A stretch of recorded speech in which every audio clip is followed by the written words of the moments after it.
Mga epektibong paraan upang lubos na matakot ang isang lalaki na mawala ka sa buhay niya. Mga kamamay, makinig kayong mabuti kung gusto mong mas tumaas ang halaga mo sa isang lalaki. Pakinggan mo ang mga bagay na sasabihin ko.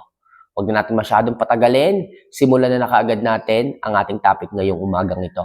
So, paano nga ba matatakot ang isang lalaki na mawala ka sa kanya? Ito yung kailangan mong gawin. Number 1, huwag mong pabayaan at hayaang malaos ang sarili mong ganda. Yes, mga kamamay. Kung ikaw man ay pinakasalan ng isang lalaki, ikaw man ay niligawan ng isang lalaki, well, kasama na doon ang gandang nakita niya sa iyo.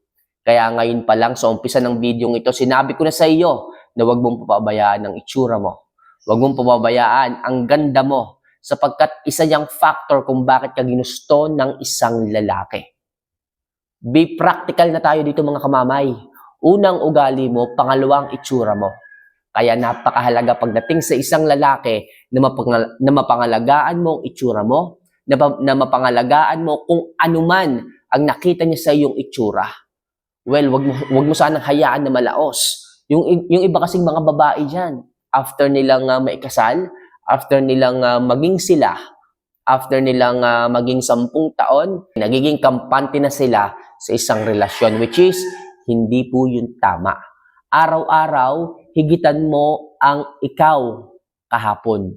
Araw-araw, higitan mo kung anumang ikaw yung ginawa mo kahapon. Mag-ayos ka, i-improve mo ang sarili mo, yung katawan mo, magpapayat ka kung masyado ka nang tumataba at kung masyado ka namang namamayat dahil sa stress, well, kailangan mong baguhin pa rin yan. Kailangan mong i-improve pa rin yan.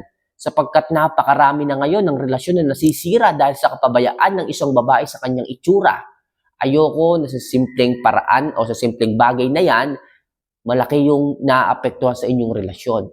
Ayoko rin na sa simpleng dahilan na yan, iiwanan ka at ipagpapalit. Hindi ka man ipagpalit, magdadagdag ng ibang babae ang partner o ang asawa mo. Kaya ngayon pa lang mga kamamay, bago pa siya tumingin at maghanap ng iba, sa sarili mo, simulan mo mag-ayos. Sa sarili mo, tingnan mo sa salamin ang katawan mo, kung nagbabago na ba yan, kung nalosyang ka na, ibalik mong muli. Kung masyado ka ng maraming wrinkles, kung masyado ka ng maraming pimples, acne, bakit hindi mo gawa ng paraan? Bumili ka ng mga facial cream, bumili ka ng lotion para naman yung balat mo maging smooth naman. So makakatulong yung mga kamamay para sa inyo. Para sa ganon, makita pa rin ng isang lalaki na nandun pa rin yung katangian na nakita niya simula nung pinakasalan ka niya. Ayoko naman na magsisi rin ng isang lalaki na tipong masasabi niya na, bakit ganito na to? Bakit ganito na tong babaeng pinakasalan ko? Hindi na siya masarap. Hindi na siya kaakit-akit tingnan. Napabayaan na niya ang kanyang sarili, ang kanyang katawan, ang kanyang itsura. Dati ang kinis-kinis ng mukha. Dati ang sexy-sexy. Bakit ngayon kabaliktaran? Ngayon ang dami ng pimples. Oo, alam ko. Mahal ka ng isang lalaki. Pero sana naman, huwag mo rin pabayaan ang sarili mo. Minahal ka niya hindi sa itsura. Minahal ka niya dahil sa nararamdaman niya para sa iyo. Yun nga lang. Pero yun nga lang, dapat kailangan mo pa rin alagaan ang sarili mo. Hindi naman kesyo kayo ng dalawa, ipababayaan mo na yung sarili mo. At kesyo, sabi mo sa kanya na kahit anong itsura mo, tanggap ka niya, oo, nandun na tayo, pero wag mo naman pabayaan ang sarili mo. Bilang isang tao, kailangan, improve mo pa rin ang sarili mo. Kasi isa nga yung dahilan kung bakit marami ang mga lalaking naghahanap ng iba. Hindi man yan maipaliwanag minsan ng ibang mga lalaki, pero nandoon yung kagustuhan nilang humanap ng iba kapag medyo napapabayaan mo na yung sarili mo. Kaya ngayon pa lang ako nagsasabi sa inyo, huwag mong hayaang malaos ang sarili mong ganda. So number 2, huwag mong hayaan na maging martir ang sarili mo para sa kanya. Yes mga kamamay, kung gusto mo na matakot ang isang lalaki na mawala ka sa kanya, huwag mong hahayaan na sumunod ka sa lahat ng mga gusto niya, na maging martir ka sa lahat ng mga nakikita mong mali. Yung tipong, alam mo na nambababae siya, nagiging martir ka. Okay lang sa'yo na nambababae siya, okay lang sa'yo na nasasaktan ka, huwag ka lang iwan. Mali yan mga kamamay. Kung alam mo na mali na yung ginagawa ng isang lalaki o kahit isang babae sa isang relasyon, dapat huwag niyong hayaan na maging martir kayo. Ipaglaban ninyo ang pagiging babae ninyo.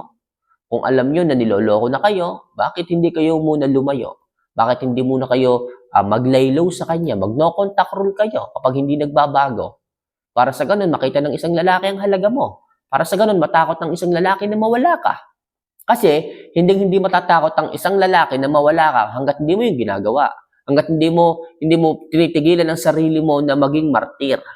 Kailangan mga kamamay, iwasan yung maging martir para ang isang lalaki ay ma-aware. Hindi okay sa'yo ang mga nangyayari.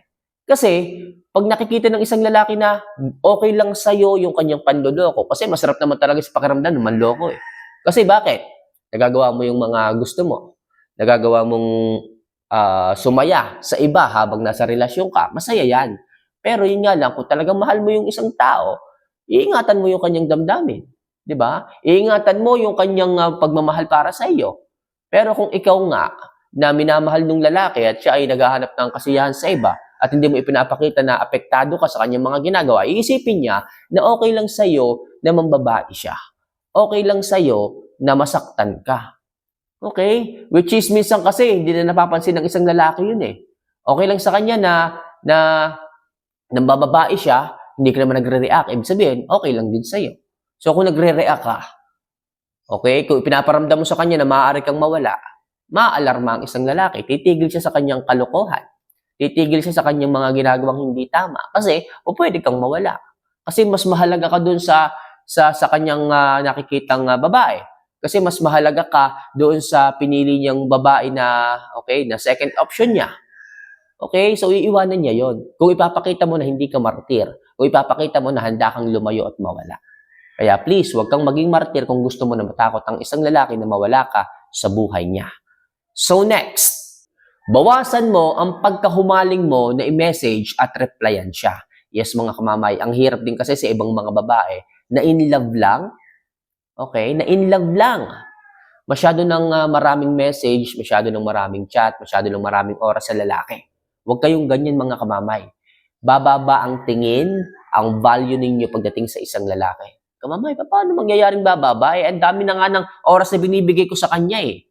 Hindi na siya maghahanap ng iba kapag marami na akong oras. Nagkakamali ka dyan, kamamay.